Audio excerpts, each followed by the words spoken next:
Pada saat P21 saya juga sedang dalam keadaan sakit, radang tenggorokan dan kram perut akibat terlalu semangat berolahraga. Tetapi itu pun tetap dipaksakan, sehingga hak-hak sebagai terdakwa telah sengaja dilanggar dan ini adalah suatu pelanggaran HAM yang sangat serius. Ketika dikatakan bahwa dia sedang sakit di pasal P21, itu teknis betul dan pasti ada dokter KPK. Dan semua ada rekamannya, tindakan penyidik KPK itu. Pasti dia diperiksa oleh dokter. Ini sehat.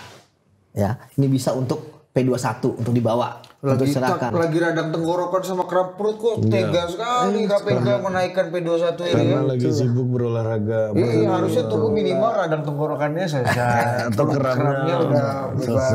Kenapa nggak nunggu itu aja, Bang? Kenapa harus lagi kram perut dikirim P21, Bang? Iya kan, pertama kan jaksa sudah meminta menyerahkan barang bukti ya, itu formilnya ya. Yang kedua, ya pasti dokter sudah memeriksa. Ya. Ya ketika diperiksa ini kan klaimnya adalah begitu kan. Tapi kan dokter kan yang ngecek ya tentu punya pertimbangan berbeda dong. Ya kan? Oh, jadi pertimbangan P21 itu ada salah satu variabelnya ya pertimbangan kan, dokter juga. Iya kan dia masa sakit. Oh, iya. Ya kan pasti kalau sakit tuh KPK itu junjung HAM-nya tinggi sekali lah. Pasti diperiksa, pasti penyidik nggak mungkin penyidik nyeret-nyeret kayak apa aja. Ingat loh, ini tahanan korupsi. Ya kan tadi pengacaranya aja kan selalu vokal, ya kan? Selembar lambut pun jatuh gitu kan. Wah, pasti teriak, ya kan? Apalagi begitu kan kondisi begini, ya kan? Tapi buktinya P21 selesai kok, ya kan? Mas tadi setiap tindakan KPK, Mas, itu pasti selalu ada rekamannya. Kayak waktu kita ngembaliin barang bukti misalnya, ke-spill. Itu maksudnya dokumentasinya kan lengkap. Iya kan? Nggak pasti kita saya ngomong apa ada. Ini ngomong apa ada. Jadi nggak mungkin, ya kan? Nggak mungkin tiba-tiba, wah begini kami penyidik KPK, nggak mungkin. Nggak pernah ada kejadian, ya. Misalnya penyidik KPK dikatakan misalnya menghilangkan barang bukti dan sebagainya, nggak ada, lengkap. Begitu banyak manipulasi fakta-fakta hukum. Setidaknya minimum ada 20 keterangan yang sengaja dibuat berbeda antara dakwaan dengan keterangan saksi dan putusan pengadilan yang sudah inkrah. Jadi saya adalah tahanan politik. Ini kan tahanan korupsi. Ya kan? Udah suap, merintangi penyidikan lagi. Berlapis-lapis pasalnya. Jadi ya kalau bagi saya sih nggak bukan hal yang pertama ya. Kalau yang pertama kita kaget, ya kan? Terus bilang wow, tahanan politik gitu ya. KPK sudah menangani sekjen partai kan sebelum ini pernah. Nah, ya. Abang boleh nanganin kan? Iya, sekjen. Jadi abang menangani siapa? Ya apa namanya? Petris. Rio ya. Oh, Petris Rio. PRC ya kan itu yang pertama. Kemudian ini kan sekjen. Sebelumnya malah ketua umum partai. Iya. Ada 4 kalau nggak salah ya. Setnov. Lutfi. Ya Lutfi. Kemudian Surya Ali. Iya, satu lagi yang Romi. Iya, 4 lah. Dan ketika tuduhan politik dan sebagainya ya sebuah hal yang biasa ya. Jadi saya pikir KPK B aja. Kan bukan hanya orasi-orasi ini ya, bahkan dilaporkan ke sana kemari ya. Digugat ya. Bahkan Kasatgasnya kan saya baca si Rosa Purwobekti itu digugat 2,5 M. Jadi memang kasus Hasto ini kan sebenarnya kasus tindak pidana korupsi biasa ya. Namun saya melihat kan ada beberapa hal yang kemudian di-spill ya. Pertama, bahwa misalnya Harun Masiku itu adalah korban. Penyuap-penyuap ini adalah korban. Enggak lah. Proses P21 di KPK rata-rata 120 hari. Tetapi saya sengaja dikebut hanya kurang lebih 2 minggu. Mengapa? Sebab untuk menggugurkan proses pra-peradilan yang kedua.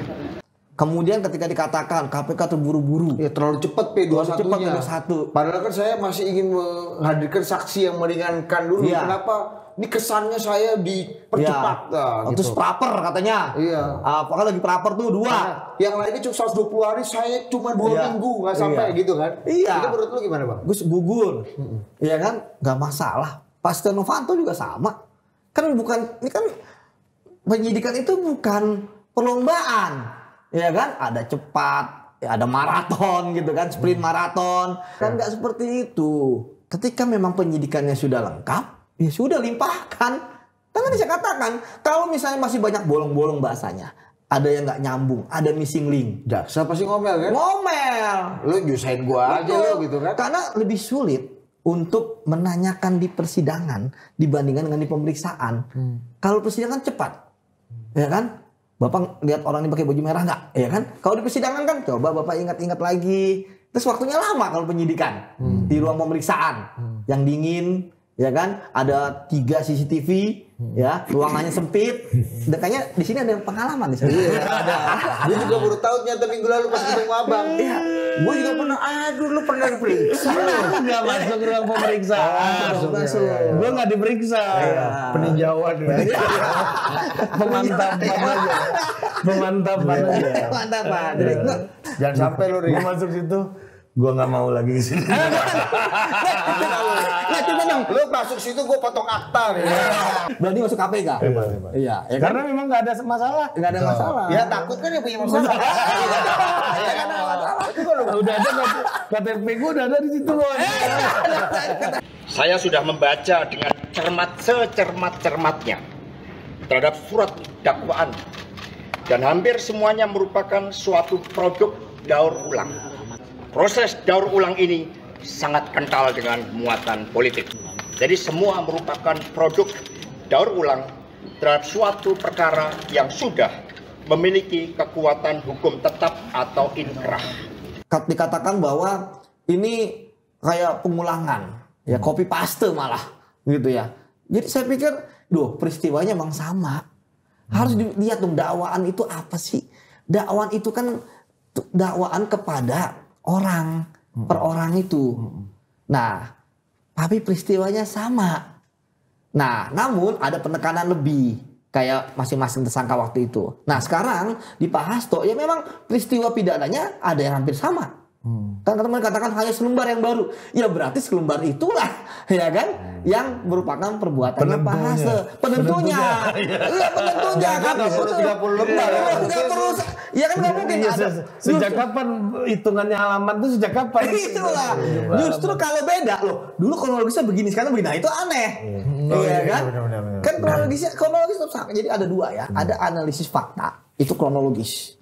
Peristiwa. Itu semuanya sama. Saya kayak waktu menangani kasus DPRD Sumut. Ya. Itu dari yang perkaranya berapa orang. Kemarin terakhir. Oh yang hampir satu DPRD. Iya hampir satu DPRD gitu ya. Sama kayak Malang ya. Malang. Ya Malang gitu kan. Terus Luma. Itu kan ya sama. Cuman begitu di dakwaan yang tersangka ini. Ya ada 2 lembar, 3 lembar terkait perbuatan dia. Menerima di mana, kapan, di mana. Tapi urutan kronologis dari mulai bagaimana cara dia menerima duit ya. Walaupun dia anggota ya. Kan harus jelaskan. Misalnya pertemuan dulu antara gubernur dengan ketua DPRD-nya. Kan nggak cuma di sini taruh tipis sekali nanti berkasnya. Jadi harus ada ininya. Kronologis ya. Iya harus ada ininya lah. Apa namanya faktanya dari awal. Sehingga dia bisa menerima duit. Perlu rekan-rekan pers ketahui bahwa proses P21 juga terlalu dipaksakan. Selaku tersangka, kami sudah mengajukan saksi yang meringankan. Namun saksi yang namanya sudah dikirimkan ke KPK ternyata tidak pernah diperiksa. KPK kan tentu mengerjakan sesuatu itu dengan alat bukti dan barang bukti. Nggak pernah mungkin KPK nggak ada keterangan saksi diada-adakan. Ada barang bukti direkayasa. Dari tidak ada menjadi ada. Pasti semuanya sudah prosedur. Bahkan Bang di saat KPK dalam tanda kutip dicap buruk kemarin itu kan sempat diamkan. Itu juga standarnya itu Bang. Betul. Jadi ketika dulu ya saya mungkin pengkritik paling keras KPK pada masa Firly ya. Sehingga kemudian Firly terjungkal karena dia melakukan dugaan tindak pidana korupsi gitu ya. Walaupun sampai sekarang belum ditahan gitu ya. Meskipun udah tersangka kan? Udah tersangka. Memproses kembali perkara yang sudah inkrah nyata-nyata menciptakan ketidakpastian hukum dan bertentangan dengan fakta-fakta hukum yang telah diputuskan oleh pengadilan sebelumnya. Persoalan yang saya hadapi juga tidak ada kerugian negara. Jadi tidak ada kerugian negara. Oh kan kasusnya tidak ada kerugian keuangan negara. Ya iyalah memang kasus korupsi itu hanya kerugian keuangan negara. Enggak, ada 7 macam. Ya, tergantung perbuatannya. Ya, ada kerugian keuangan negara, ada pemerasan, ada suap menyuap, ada gratifikasi, ya, ada benturan kepentingan dalam pengadaan, ya, coy gitu ya. Nah, termasuk kerugian keuangan negara. Ini kasusnya korupsi, Bos. Berat kalau kasusnya korupsi. Tapi kan beliau menganggap kasusnya terlalu kecil untuk dijadikan problemnya KPK. Ini kan apa sih dibanding yang lain? Waktu belau, kenapa pilih ini? Cari picking sekali. Ini kan sebenarnya kasusnya itu kan kasusnya suap kepada awalnya adalah komisioner KPU ya. Komisioner KPU ini adalah penyelenggara negaranya. Nah, kalau suap itu adalah setiap orang. Ya, artinya siapapun. Ya, akhirnya termasuk Pak Hasto, ya kan? Bersama-sama Harun Masiku, ya, kemudian Doni, ya kan? Harun Masiku gitu ya. Nah, sekarang kalau kita melihat ya, apakah kasus ini kecil besar? Kasus itu dilihat dari 3. Jumlah, figur, dampak. Kalau dari jumlah ya 600 juta mungkin kecil. Buat Pak Hasto. Buat Pak Hasto ya. Iya, buat kita mah besar. Kirain katanya udah ini. Bisa hampir melambung. Kalau dapat 200 juta bisa hampir pensiun kita ya. Ada santai dulu Langsung 6 bulan dah. Partai politik tutup dulu. Iya, tutup warung. Tutup warung dulu ya sementara ya gitu. Bisa jalan-jalan Bang kita Bang. Oke. Iya. Tapi Jangan abang pakai ukuran Pak Hasto buat rakyat Indonesia. Nanti marah netizen Bang. jangan mengukur baju orang ya. Kita baju kita. Oke. Tapi buat beliau kecil. Oke, betul. Ini angka yang 600 juta kecil. Mungkin kalau dibandingkan dengan 300 triliun dan sebagainya. Iya. Oke. Tapi yang penting korupsi tetaplah korupsi. Besar kecil nggak boleh kita. Permisif sedikit pun. Wah, pakai kata permisif udah sedikit intelek lah. Iya. Anak sekolahan. Kemudian yang kedua, figurnya. Figurnya. KPU loh bos. Penyelenggara. Ya. Komisioner kan. Komisioner KPU di Indonesia. Cuma berapa orang? Cuma berapa orang. Kemudian kita lihat bahwa kalau misalnya KPU aja bisa disuap, kepercayaannya gimana sama demokrasi di Indonesia? Oh iya. Betul. Ya kan? Ini sama kayak dulu Pak Akil Mukhtar kena MK. ketua MK Iya. kena Betul. korupsi kan? Betul. Dan Mana bisa lembaga peradilan ini kan? iya, dan akhirnya dampaknya krisis kepercayaan pada KPU. Oh, misalnya KPU membuat suatu keputusan yang menguntungkan sebelah pihak. Oh, jangan-jangan disuap. Ya, orang faktanya ada, bisa disuap. Ya. Si Wahyu Setiawan, oh jangan-jangan ada orang partai nih di KPU. Walaupun kemudian bilang bahwa mereka independen. Ya kan? Jadi macam-macam lah. Ya, kemudian berarti pemilu kita ini bohong-bohongan aja nih. Iya, betul. Kan sekarang mendapat gitu. Orang faktanya ada yang ingkrah. Jadi satu nilai, Yang kedua figur, yang ketiga dampak. Iya kan? Tinggal itu aja mudah gitu. Figur, dampak, jumlah. Kadang kita lihat banyak korupsi triliunan, ya. Tapi figurnya siapa dia? Cuma kepala dinas gitu. Tapi dampaknya besar. Jadi 3 ini nggak harus akumulatif. Oke. Ya 1 di antara 2 antara 2 atau 3 di antara 3. Karena pernah juga saya menangani figurnya oke, dampaknya luar biasa. Ya kan? Jumlahnya besar. Ugal-ugalan ya. Ugal-ugalan, ya kan? Ya, kayak Itu perfect tuh ya. Perfect lah. Kayak kemarin misalnya 1000 triliun, ya kan? Apa namanya istilahnya Kuadriliun.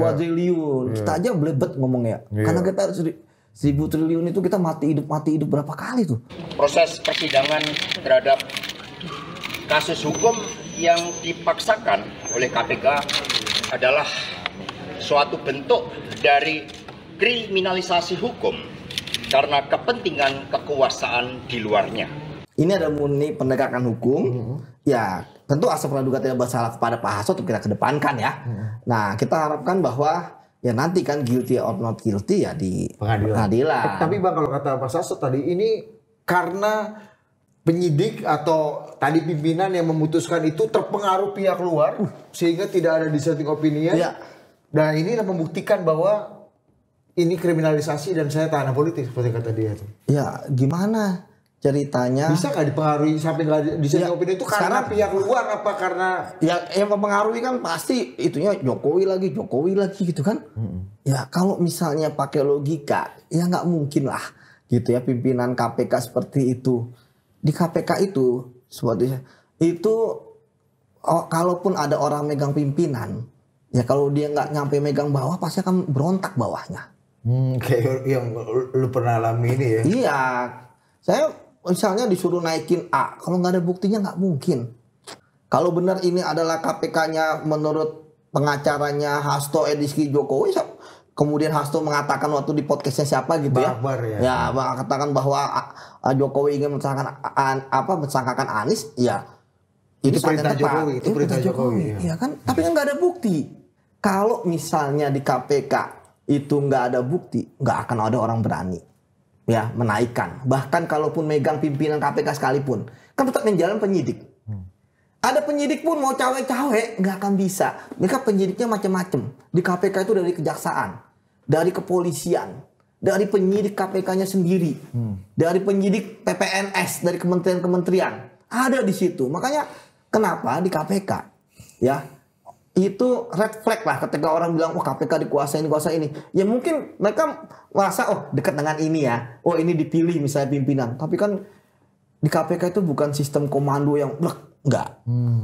Tetapi di KPK itu tadi saya katakan semua punya hak suara, hak bicara. Ya walaupun sekarang mungkin levelnya saya akuin turun ya semenjak jadi ASN. Tetapi kalau penegakan hukum nggak mungkin main-main. Kalau misalnya dia megang penyidik nih misalnya kan. Penyidik kan macam-macam satu satgas itu. Makanya bagusnya KPK gitu. Jadi kalau ada penyidik dari unsur dari mana, misalnya dia bermain, ya pasti sendirian. Dia nggak mungkin ngajak dari misalnya instansi yang lain. Wah, bisa lu bisa dilaporin. Oh, jadi saling ada check and balance di dalam itu, Bang ya. Iya. Tapi nggak tepat untuk mengatakan ini adalah KPK-nya Jokowi gitu. Iya, nggak tepat lah KPK di Jokowi. Ya kalau kita bicara bahwa tahanan politik ya. Ya kan saya anak sejarah ya. Ya paham lah, udah ngelotok lah. Ya kan. Kan tahanan politik itu kan ketika terjadi represi dari penguasa. Kan Jokowi bukan penguasa. Apa Hasto mau nuduh penguasa sekarang, tapi nggak berani. Nggak berani. Ya kan banyak orang mengkritik Jokowi, tapi mengkritik yang sekarang nggak berani. Ya kan? Gitu. Ya nggak fair dong gitu ya. Kalau tahanan politik itu kan, kalau misalnya Hasto disangkakan terkait dengan hate speech misalnya. Ya, atau undang-undang ITE. Masih debatable kita. Oh iya, subjektif ya. Subjektif. Ya kan? Penistaan agama gitu kan. Ya. Gitu misalnya itu subjektif kan. Iya, mungkin bisa tapi kan kalau korupsi jelas ada saksinya. Ada barang buktinya. Bahkan KPK sudah men-spill ya. Ada percakapan. Mas, kalau ada rekaman penyadapan ya, itu nggak main-main loh. Kayak Mas telepon berdua. Ya.